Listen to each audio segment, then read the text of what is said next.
Okay, so have you ever stopped to think about how much you can actually learn from a single piece of fruit? I mean, really. Well, at the Uath Uath Suksa Patana School, a kindergarten class did way more than just wonder. They took a simple banana and turned it into this absolutely unforgettable learning journey. So let's, peel back the layers on this incredible project. The person behind this whole thing? A teacher named Kru Koi. And her whole approach is about letting the kids' own curiosity take the wheel. We're going to dive into exactly how she managed to turn a regular classroom into this launchpad for discovery. And it all started with just one piece of fruit. And here it is, the Banana Project in full swing. This didn't kick off with some dusty textbook or a strict lesson plan. Nope. It all began when a single banana showed up in the classroom.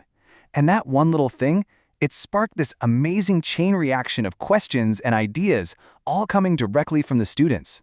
Which brings us to the big question, right? What can you really learn from a banana? I mean, it seems so basic, but what these kids found out is that this one fruit is like a key that unlocks a whole world of science, culture, creativity, you name it. All right, so the project kicked off with phase 1, and this was maybe the most important part of all, just sparking curiosity. So Kru Koi didn't just stand up and start lecturing. The learning actually began with real, hands-on experience. She brought a whole banana plant right into the room, played some music to get everyone excited, and just encouraged the kids to touch it, look at it, and talk about what they already knew. This was all about building a personal connection before any formal teaching ever started. And this is where the magic happened. Real, honest-to-goodness questions started popping up from the students themselves, like this amazing one from a student named Pakong Kwan. How can we keep a banana from going bad? Seriously, how great is that? This wasn't something from a worksheet. It was a real problem a kid wanted to solve, and boom, that became the mission for the whole class. Okay, so now they had their questions, it was time for phase 2. And yeah, this part was all about rolling up their sleeves and actually finding the answers themselves.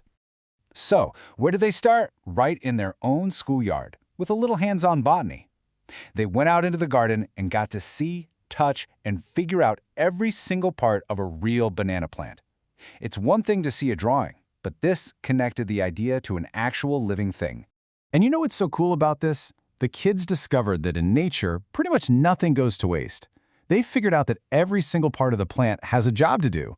The fruit is for food, sure, but the leaves can be used for wrapping things, and the stem, you can make toys out of it, or even use it as animal feed.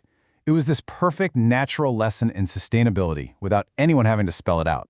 And they basically became little field scientists, too. They got to watch the entire life cycle of the plant unfold. They saw a tiny sucker shoot up and grow into a tall plant, then the famous blossom appeared, and finally, the bananas. This wasn't some boring diagram in a book, It was a real living thing they tracked week after week. Talk about learning patience and how to really look at things. And this is where it all comes together. Look at this. You can see that powerful link between learning something and actually doing it. The very same banana plants they were drawing in class became the source of real food that could taste and touch and smell. It's like their classroom art literally jumped off the page and onto the tasting table. So pretty quickly, the kids realized that banana isn't just one thing. It's this huge, delicious family of fruits. They got to taste all these different kinds and discovered this whole universe of snacks and desserts. I'm talking everything from classic fried bananas to that amazing sweet, sticky rice wrapped in banana leaves. So, let's get to the final phase. This is where the students took everything they learned and really started to apply it. They basically became the banana experts. And this is so important. They didn't just learn about growing bananas, they learned how to actually do it themselves. They mastered these 5 simple steps for planting a new banana sucker. I mean, that's a real practical skill they can use for the rest of their lives. And it all came from their own curiosity. And their expertise wasn't just about farming. It was about creativity and culture, too. Get this, they learned how to make the classic Thai banana rib horse toy. They literally took a part of the plant and with their own hands turned it into this traditional, beloved toy. How charming is that? And for the grand finale, the class put on their very own exhibition. And this wasn't just some stuffy presentation, okay? It was a total celebration.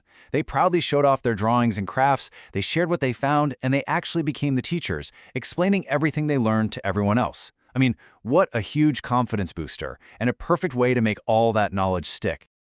Okay, so what was the secret sauce here? What made this project work so well? Because it was clearly more than just picking a good topic. Let's break down the secret ingredients. Yeah, this project's success was no accident. It was a massive team effort. You had teachers who were amazing listeners, not just lecturers. You had parents who were super involved, sharing what they knew. You even had experts from the local community coming in to share their wisdom. It just goes to show, the best kind of learning happens when the entire community becomes the classroom.